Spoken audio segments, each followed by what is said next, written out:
সম্মানিত মুমিন মুসলমান ভাইগণ, আসসালামু আলাইকুম রহমতুল্লাহ। ফেনীতে জাতীয় ইমাম সমিতির তাফসিরুল কোরআন মাহফিল। ফেনীতে জাতীয় ইমাম সমিতির তাফসিরুল কোরআন মাহফিল শুক্রবার শহরের মিজান রোডস্থ মিজান ময়দানে অনুষ্ঠিত হয়েছে। বাংলাদেশ জাতীয় ইমাম সমিতির ফেনী জেলার সভাপতি মাওলানা শাহ মোহাম্মদ ইয়াসিনের সভাপতিত্বে প্রধান মেহমান ছিলেন বাংলাদেশ জাতীয় ইমাম সমিতির সভাপতি মাওলানা কাজী আবু হুরায়রা। জেলা সেক্রেটারি হাফেজ জাকির হোসেন মজুমদারের পরিচালনায় বিশেষ মুফাসসির ছিলেন চট্টগ্রাম বিশ্ববিদ্যালয় আরবি বিভাগের চেয়ারম্যান প্রফেসর গিয়াসউদ্দিন তালুকদার। বাংলাদেশ মুজালিসুল মুফাসসিরিন কেন্দ্রীয় সিনিয়র সহকারী মহাসচিব মাওলানা ফখরুদ্দিন আহমদ।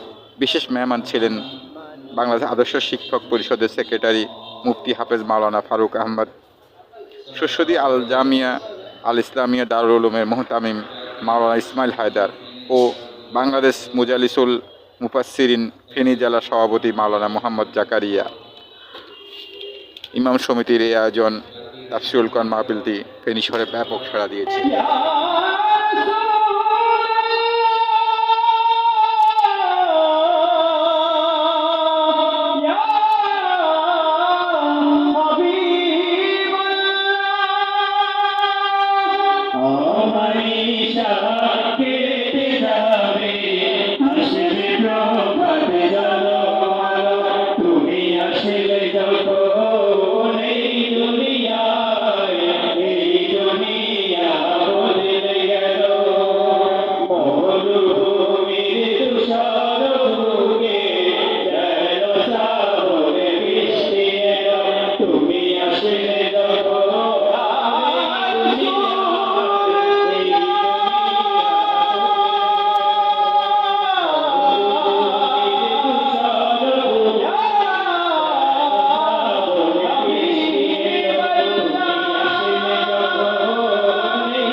দেখেন এই তলবিয়া তলবিয়া স্লোগান হাজিদের শ্রেষ্ঠ স্লোগান।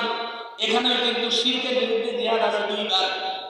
আবার আমরা নামাজে পড়ি ইন্নী ওয়াজ্জাহতু ওয়াজহিয়া লিল্লাযী ফাতারাস সামাওয়াতি ওয়াল আরদা হানিফা ওয়া মা আনা মিনাল মুশরিকিন। আল্লাহ আমরা শিরক করি না, শিরকের সাথে সম্পর্ক নাই। এবারে শত শত জনতা আমার সাক্ষী দেন, মূর্তি বানানো শিরক কিনা? কোন মরা মানুষের মূর্তি বানানো শিরক কিনা? আচ্ছা, যারা আদিশার দাবি করে, যারা গাদিশার দাবি করে, আসলে আকিদি দাবি করে, তারা মূর্তি বানাইছে একটা বানাইছে না শত শত, নিজের পকেটের টাকায় না রাষ্ট্রের টাকায়। এটা হচ্ছে আমাদের একটা লক্ষণ যে যারা রাষ্ট্রের ক্ষমতা পাবে তারা রাষ্ট্রের সম্পদকে নিজের সম্পদ মনে করে পকেটের টাকার মতো খরচ করবে। তারা জনগণের সেবক হওয়ার কথা বলে নেতা হবে, আর যখন নেতা হবে তারা জনগণকে চাকরের মতো ব্যবহার করবে। এই যে মূর্তিগুলা বানাইল কেন?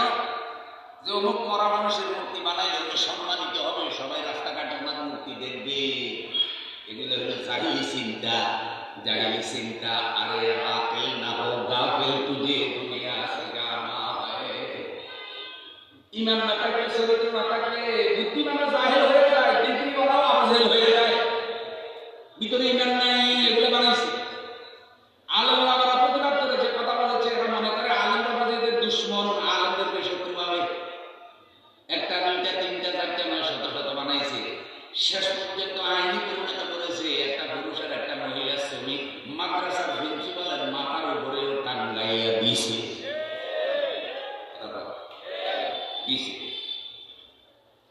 কেউ হুজুর কোরআন হাদিসে যা পড়াইতেছেন তার উল্টাটা মাথার উপরে কয়, হুজুর আমার কোনো দোষ নাই। হাসরের দিন আল্লাহ যদি আমার দ্বারা জালিমের দেখাই দিব, আল্লাহ খাড়া জালিমা ছিল, আমি রাজি ছিলাম না, লাঠির ভয় দেখাই আমার মাথার উপরে টাঙ্গাই দিছে, এটাকে ধরে।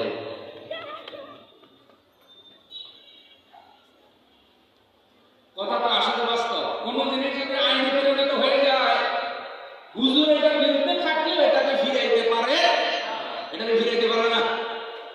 এই যে টাঙ্গাইয়া দিলেন, শেষ পর্যন্ত কি হইলো বন্ধু? হুজুররা বললো এটা কবিরা গুনাহ, ঈমান থাকে না, নামাজ রোজা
আমিরকে ফকির বানাও, ফকিরকে বাদশাহ বানাও, মান অপমান কান্না হাসি তোমার হাতে লুকানো। যারা অহংকার করেছে আর বলেছে কোনদিন পালাবো না, মনে রাখবেন খাড়া বাসের যদি বিসি আটকে যায়, সিংহ তার বিসি বাতাইতে পারে না।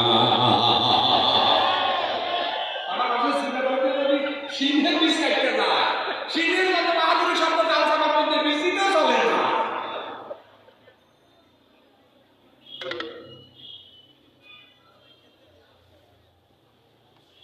ওই যে পুকুরের মধ্যে যে গাছ চুবায়, দেখবেন মিস্ত্রিরা গাছের গলায় রশি লাগায় উঠানোর জন্য। আগে তো করাত দিয়ে গাছ শিখত, আমার ভাষা বুঝেন নেই,